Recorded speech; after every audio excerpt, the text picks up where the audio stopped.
Saudara, banyak peristiwa yang terjadi dalam satu pekan ini. Kami pilih 3 diantaranya yang menuai banyak perhatian. Bersama saya, Safaulia, inilah 3 berita populer pekan ini.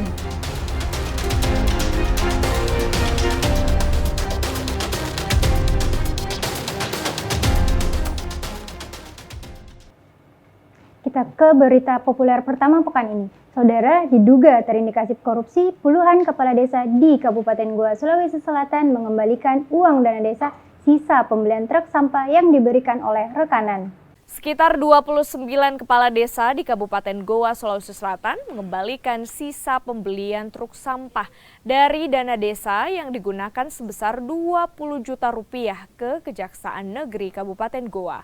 Total uang yang dikembalikan sebesar 580 juta rupiah. Sekitar 121 kepala desa di Kabupaten Goa diketahui menerima imbalan dari rekanan penyedia mobil truk sampah yang sebelumnya telah ditetapkan sebagai tersangka kasus korupsi pembelian truk sampah yang merugikan negara hingga 9 miliar rupiah. Hingga kini masih ada 92 kepala desa yang belum mengembalikan uang gratifikasi tersebut. Ya pada saat kita terima sebenarnya, ini kan biasa ini kita terima ada yang di pinggir jalan. Ya tiba-tiba kita ditelepon oleh bendahara, oleh salah satu tersangka ini. Di pinggir jalan kita terima saja, uang apa ini tanda terima kasih. Awalnya dikatakan tanda terima kasih. Ya. Tidak tahu bahwa itu uang dari ini. Tidak. Karena cepat komunikasi pada saat itu diterima saja.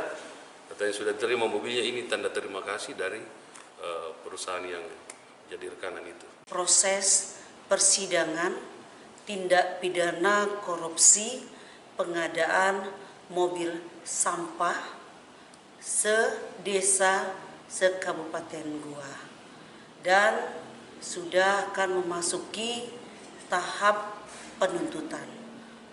Pada saat proses persidangan di mana para kepala desa telah dilakukan pemeriksaan sebagai saksi di Pengadilan Negeri Tipikor.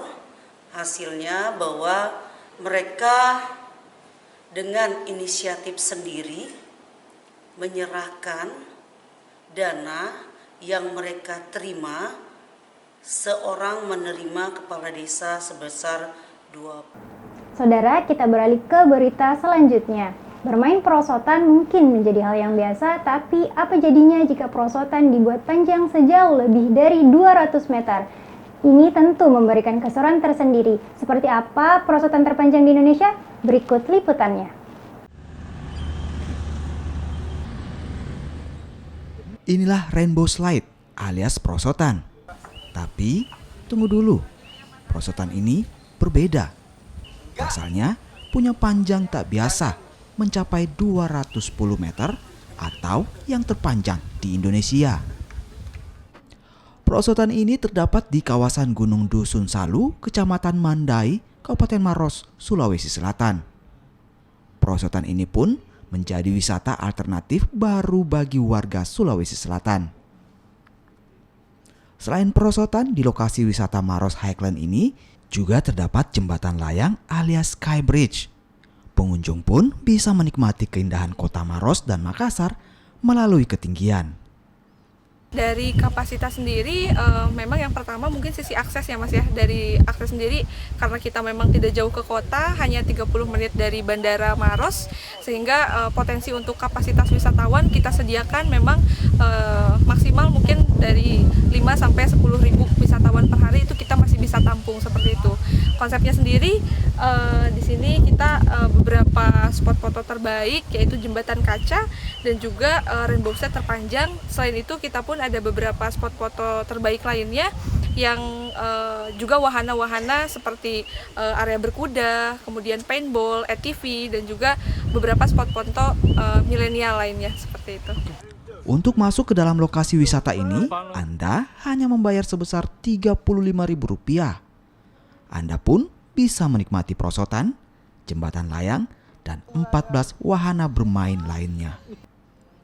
Rama Pratama, Kompas TV, Maros, Sulawesi Selatan. Saudara, kita ke berita yang terakhir. Situs resmi Badan Pengawas Pemilu Kota Makassar diretas. Bawaslu pun berupaya kembali mengambil alih situs tersebut agar tidak disalahgunakan. Peretasan situs Bawaslu Makassar sudah terjadi sejak Januari 2023 lalu. Akibat peretasan, Bawaslu Makassar pun tak bisa melakukan pembaruan data. Bawaslu Makassar kini tengah berusaha mendapatkan kembali situs tersebut.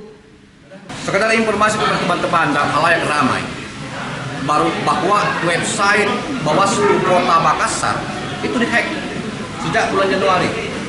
Akibatnya, kami tidak leluasa untuk memberikan informasi kepada halayak ramai terkait apa yang dilakukan oleh pengawas.